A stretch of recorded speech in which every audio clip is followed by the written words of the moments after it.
బల్దియా ఎవరు అవునన్నా కాదన్నా అవినీతికి అడ్డాగా మారింది.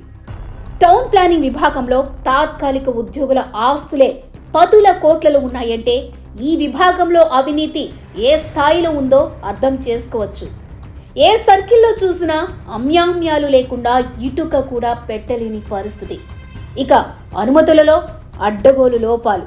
అనుమతికి మించి అంతస్తులు నిర్మిస్తున్నా అరికట్టవలసిన అధికారులు అటువైపు కన్నెత్తి కూడా చూడరు. బల్దియా వ్యాప్తంగా ఏ సర్కిల్లో చూసినా 80% అక్రమ నిర్మాణాలే కనిపిస్తాయి. పొరపాటును ఎవరన్నా ఫిర్యాదు చేసినా ఆ ఫిర్యాదు చెత్తబుట్టలోకి వెళుతుంది. ఫిర్యాదుదారుడు ఎన్నిసార్లు అధికారుల చుట్టూ తిరిగినా అస్సలు పట్టించుకునే నాదుడే ఉండడు.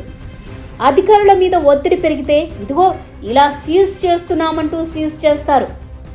ఆ తరువాత అసలు ఆ నిర్మాణం కూల్చుతారా లేక ఇంకేదైనా యాక్షన్ తీసుకుంటారా అనేది ఏది ఉండదు. నెలలు గడుస్తున్నా దాని మీద చర్యలు ఉండవు.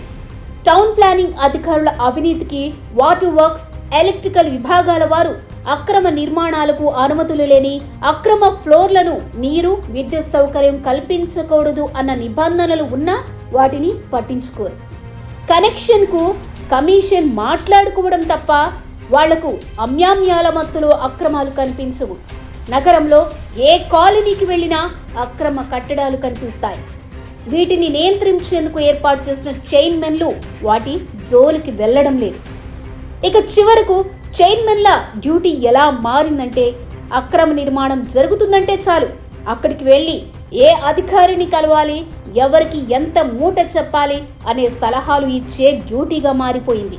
ఇకనైనా అధికార యంత్రాంగం అప్రమత్తం కాకపోతే నగరంలో అక్రమ నిర్మాణాల ఆకాశ హర్మ్యాలకు అడ్డగా మారనుంది.